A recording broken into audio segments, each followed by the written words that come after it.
The Bill and Kelly Show is recorded at Studio A at Executive Suite Squared in beautiful Hammond, Indiana. Now, here's Bill and Kelly.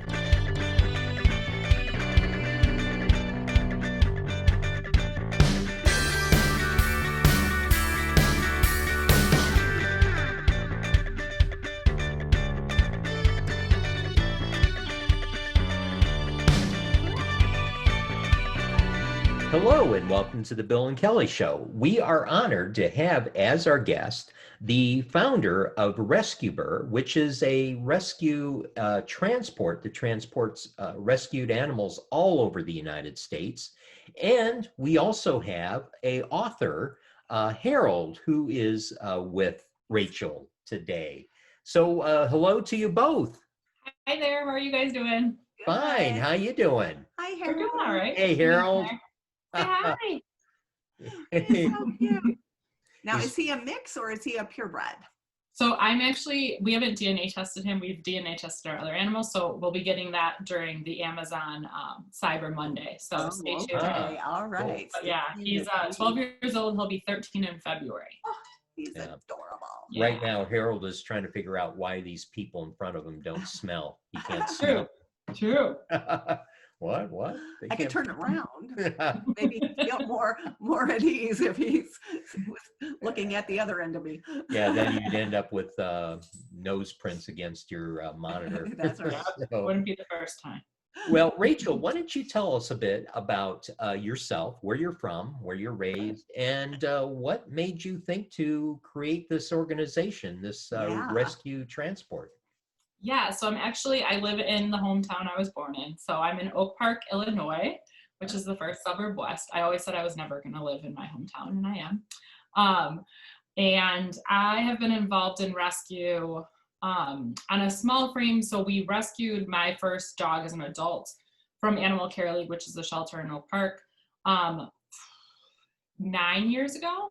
But I became heavily involved as far as like volunteering with the dogs and all of that about 4 or 5 years ago. And I went through what a lot of us in rescue go through, where they're like, I'm going to start my own rescue organization. I specifically wanted to do seniors, similar to Harold.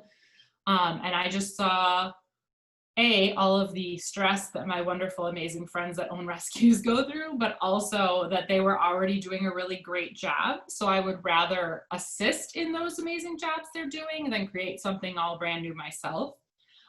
So I essentially sent out an email saying, what do you guys need as rescues as far as support that you're not getting resources for?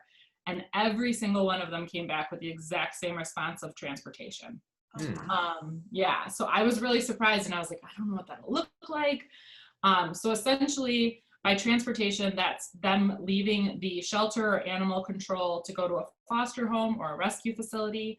It's also providing support for foster homes that don't necessarily have vehicles so that their pets can still get to vet visits. We've done in between foster homes before. Sometimes fosters go on vacation or stuff like that, so the foster just needs to go hang out somewhere else. And just kind of whatever the rescues needed. I've run meds before, whatever they kind of need so that they can focus really on the animals and supporting their foster homes or facilities. So we started officially about at the beginning of 2019, essentially. So I was providing a little bit of that service for Chicago Animal Care and Control just in general.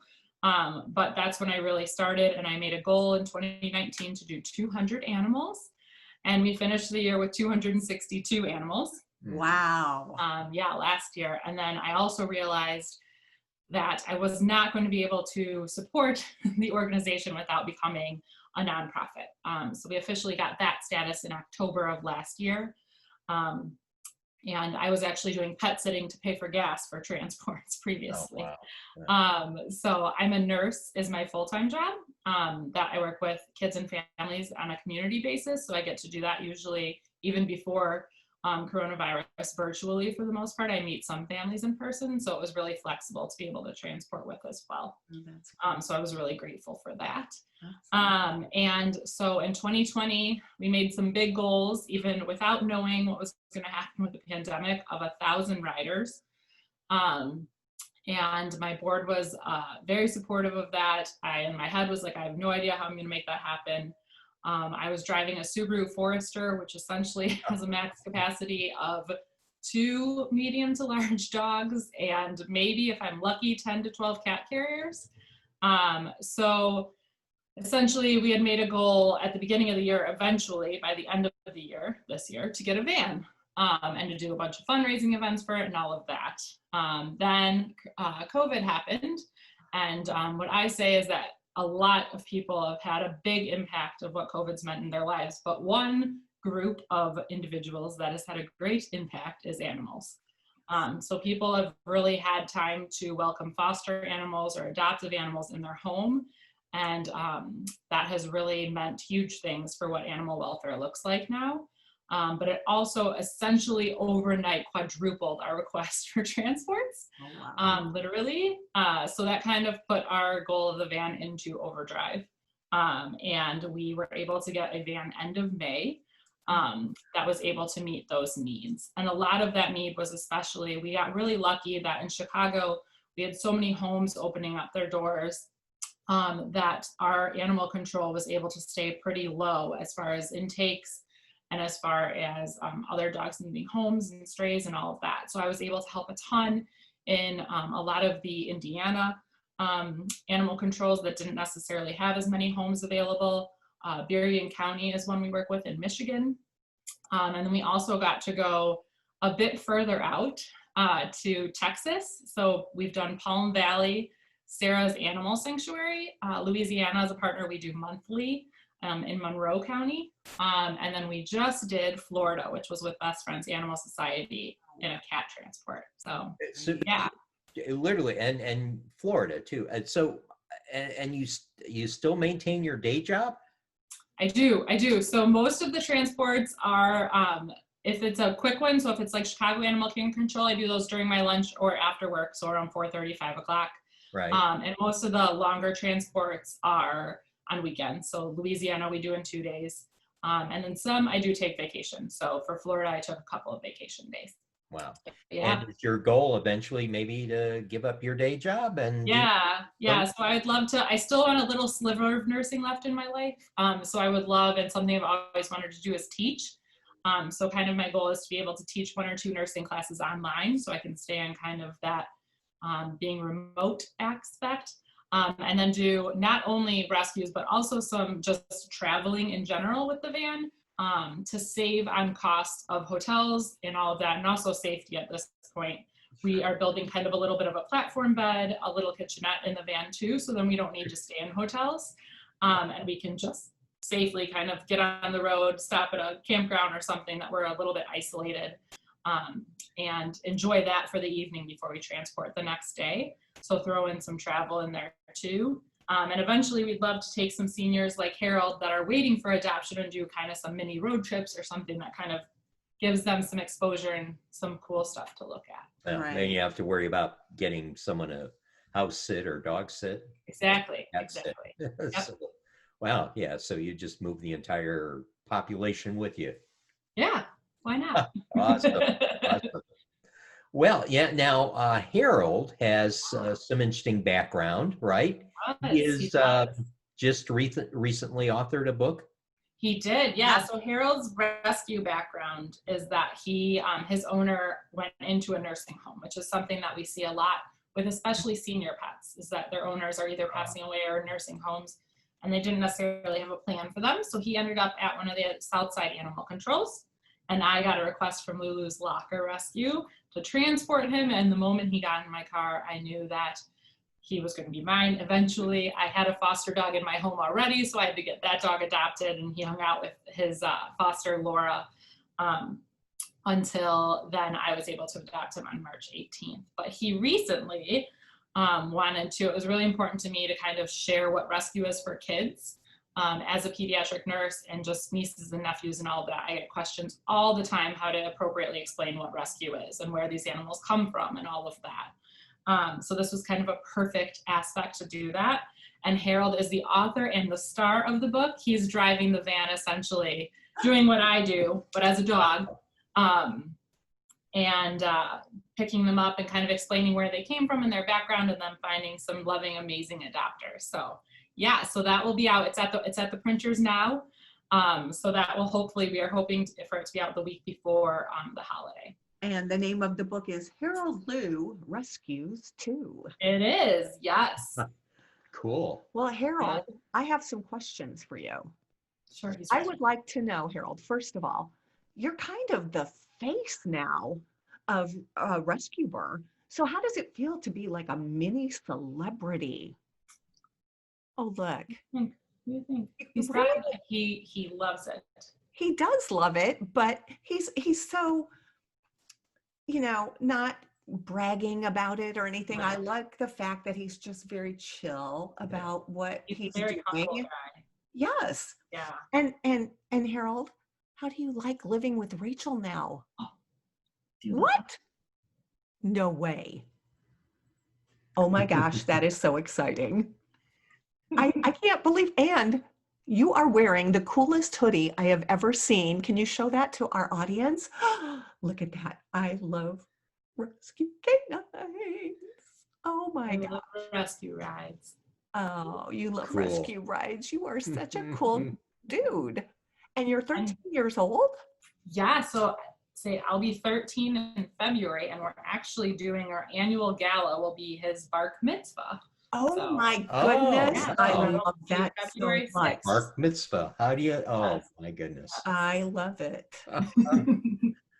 So boy, oh I'm super boy. excited. And he'll be celebrating Hanukkah with you then, I take it? Of course, of course. He actually loves Lakis. Well, Right? I mean, who doesn't? Hello. But does he like them with sour cream or does he like them with applesauce? He likes applesauce more. I thought so. He's a Yeah. guy after my own Yeah. heart because I'm an applesauce kind of girl too for my Luckies. Yeah. All right. Cool. Oh my man. goodness, Harold. I am so impressed by you. Yeah. Well, I am. You are I don't just the think we've cutest ever thing had a ever. four-legged author on our show before. No, we've had lots of authors, but none are, no offense to the other authors, but none are as cute as this one. Say thank you. And none are of the Al- canine Although persuasion. David Benjamin's wife would probably Well, yeah, argue with us she's on that. adorable. Right. I mean, whether and David David's is a adorable, four-legged but creature not or not a canine. That's true. Oh man. So let me ask you this, because with all the hurricanes, in fact, it has been crazy, gosh. insane hurricane season. They've gotten out of the names and gone into the Greek alphabet, which has not happened. So, in fact, I know my nephew, with the Hurricane Katrina, they had a rescue from that. Have you done any rescue transports of animals that were abandoned because of the hurricanes? Yeah, so usually how they've worked the system, which actually Katrina taught animal welfare a lot of just how to kind of support animals. So the process is usually in place. And we have signed up to be a disaster relief organization with ASPCA. So the process is usually that they clear out their shelters of animals that are there. So ones that needed adopted, had been there for a while before, while they know the hurricane's kind of in the path, so that they have those spaces open for owners that can't necessarily take their pets. They've also done a much better job at being able to have facilities that people can take their pets. It becomes a little tricky when there's multiple pets and not enough people to kind of watch them and handle them. Also, cats handle that a lot differently than dogs. Yeah. So that's usually the process. There's some kind of more nearby states that they'll transfer the dog temporarily for 6 or 8 weeks while the family kind of figures out what's going on with their lives. So we haven't done that, but we've done a few where we've been there. We've just happened to be there, so it wasn't necessarily scheduled, especially our Louisiana partner, to be there. So we've been able to take animals. They're more northern, but it's one of our goals actually for 2021 to do at least 3 disaster relief kind of trips. Yeah. Especially for organizations we have ties with, like Texas and Louisiana. I know, because that was, so they've got a system for people to take their pets to, so they can be safe and their pets would be safe. Because that was heartbreaking during Katrina, that the pets that didn't make it, they were abandoned at the house, and the house was that was. And there were also people that actually perished because they wouldn't leave their pets too. Yeah, I'd probably be one of those. My sister actually just moved from New Orleans to Buffalo, big move, a couple of years ago. But she has a Hurricane Katrina kitty, named Horace. So she lived down there. She did a bunch of the disaster relief after it happened, and then she lived there for about 10 years and just moved back up north.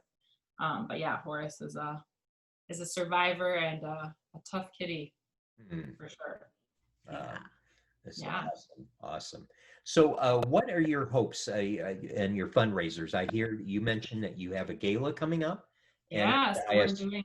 is that going to be virtual or is it?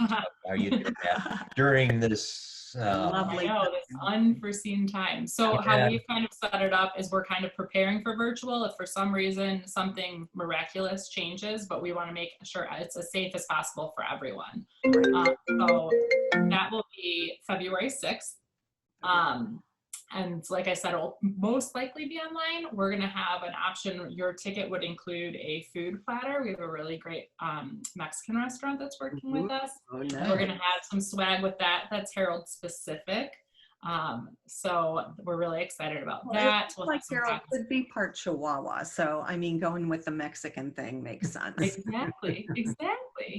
Yeah. And then we're also hopefully going to have kind of some live music from some musicians that are over here, some auction items, all of that. Giving Tuesday is coming up.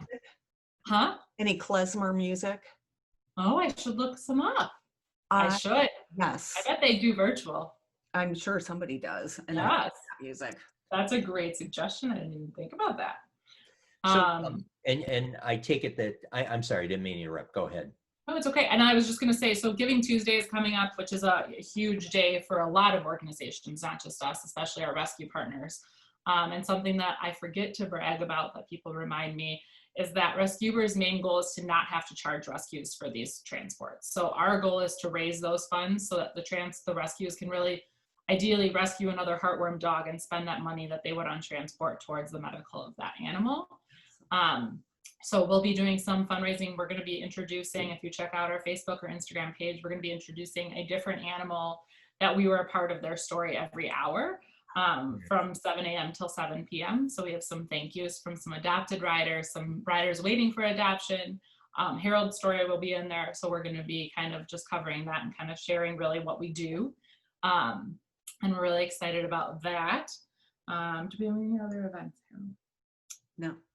I don't think there's any. We're focusing on those two really. And then, like I said, his book, we're hoping to get out the week before the holidays. Oh, we are participating in a holiday craft bazaar that is completely online. Oh, nice. With Live Like Rue hosts it for us, and there's several rescue organizations. So I can share that link with you guys. And we have some amazing homemade soaps that have been donated for us to sell, some St. Francis bracelets, and some candles too. And then his book, so that will be the first opportunity to pre-order his book as well. Oh, so, great. Yeah, so I think that's a great holiday gift. Exactly, yeah, for kids. And then we also have the opportunity, if you don't have kids in your life or anything like that, that you can buy a book and it can be donated to a foster child. I love that so much. Yeah, so I work with them right now. That's the population that I've been working with. So the agencies were really excited when I shared we'll be giving them some books too. Oh yeah, maybe that's what I can do is I can buy some of those and then donate them to my friend who works for Child Protective Services. There you go. Yeah, it really talks about the sense of home and all of that really connects to kids. Oh, that'd be awesome. I've gone through similar things. Foster dogs and being a foster kid. I mean, yeah. Exactly.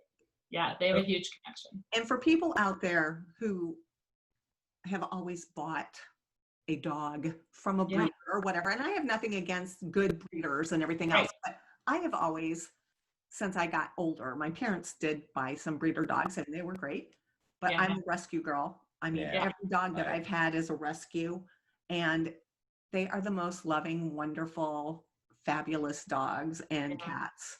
I highly recommend. Yeah, I tell people two things. So one, you can find, if you are patient enough, you can find any breed of dog in rescue. And I know people find that hard to believe, but the reality, unfortunately, is that people that have purchased dogs, life things happen. I'm a big proponent of not judging owner surrender situations, because you never know when life situations might happen. But those are dogs that are mixes and purebreds and the designer breeds and all of that. So my sister is a perfect example. Her husband really, really, really wants a, why can't I think of the name of them? Corgi. Oh, okay. And I told him, I was like, I will find you a corgi. You just have to be patient. And so I did find one. He already had an adopter lined up. But that rescue now knows that I am willing to transport to them. It's someone that is very ready and excited and willing to wait. My across the street neighbor wants a Frenchie.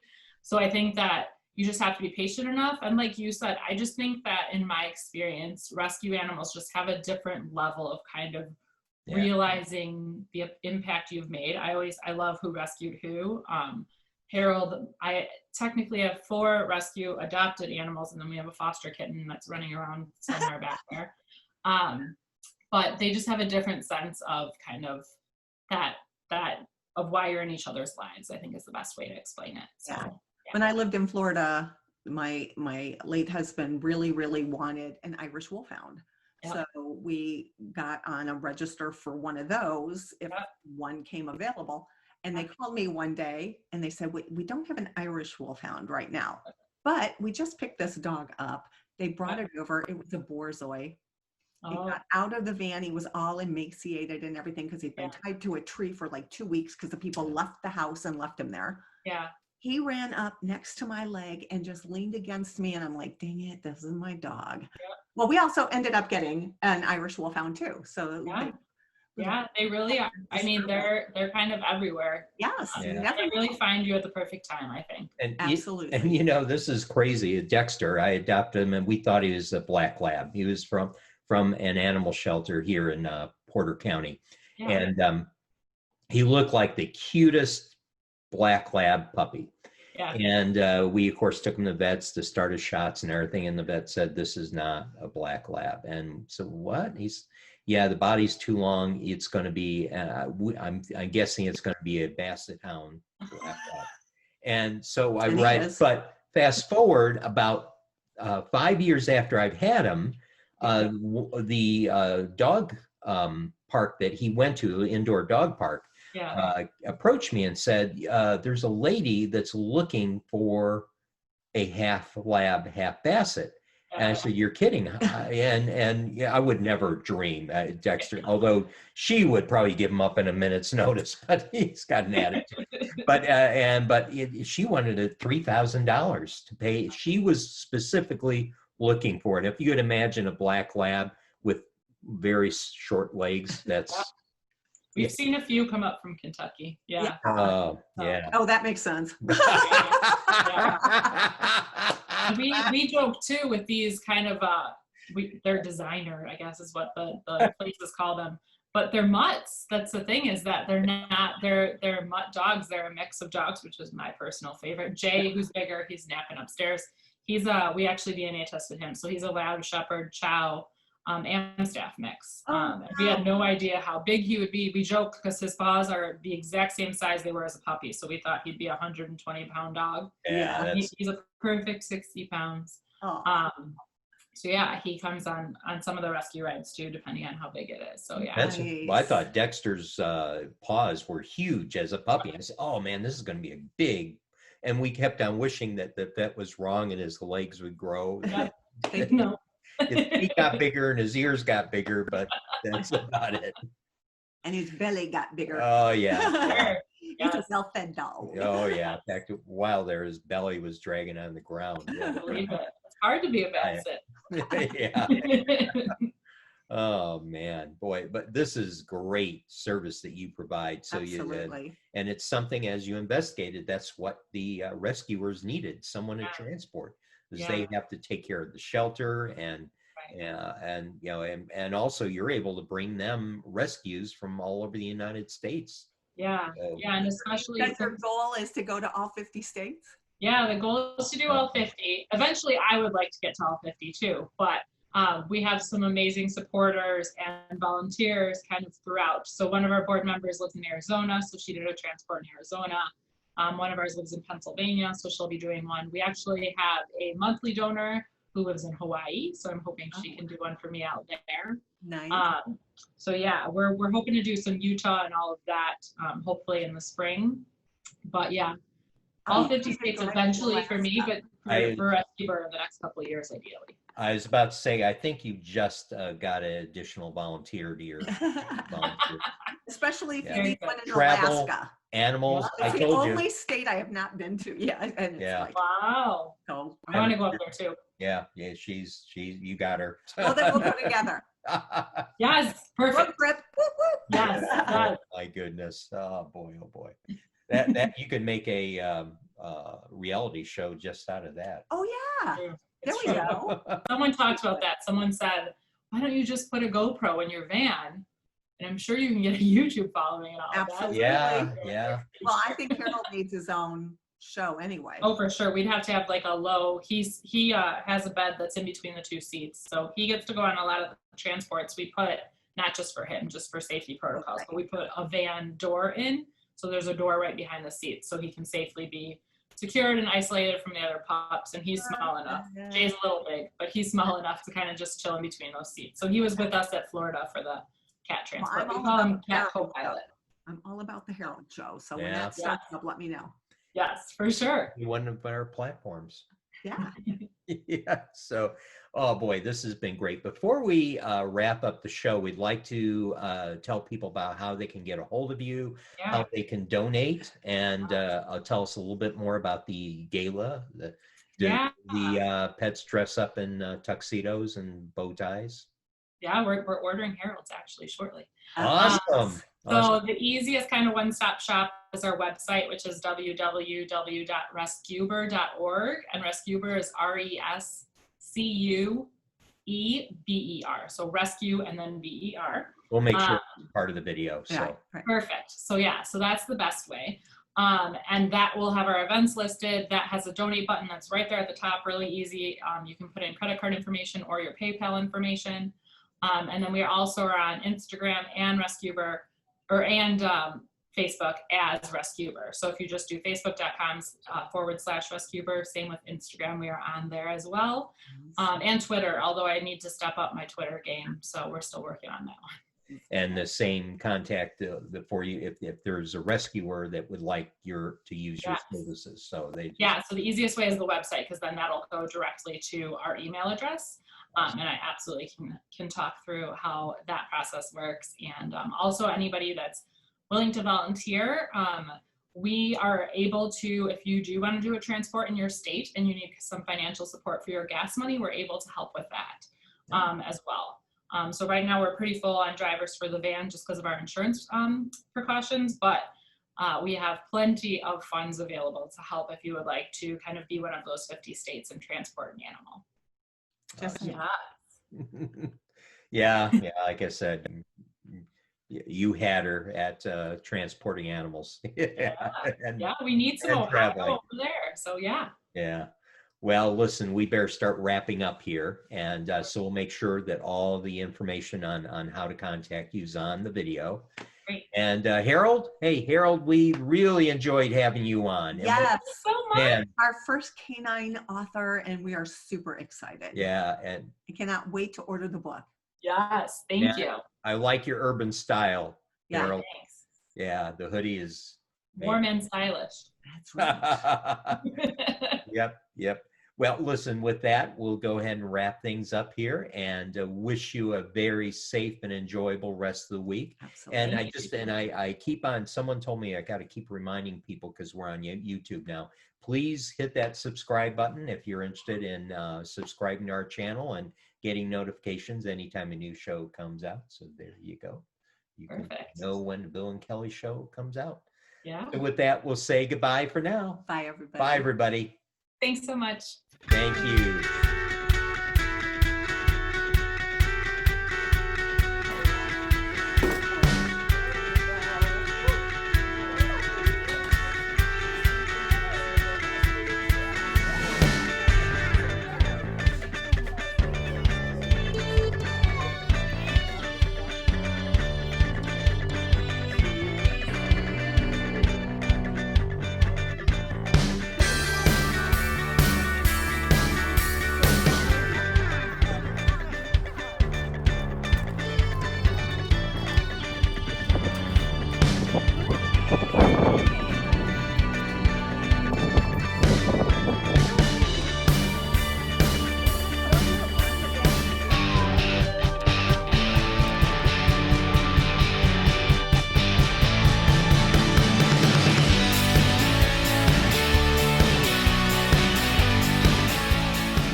episode of The Bill and Callie Show is brought to you by Dutch Farms, maintaining a family tradition of quality for over 91 years.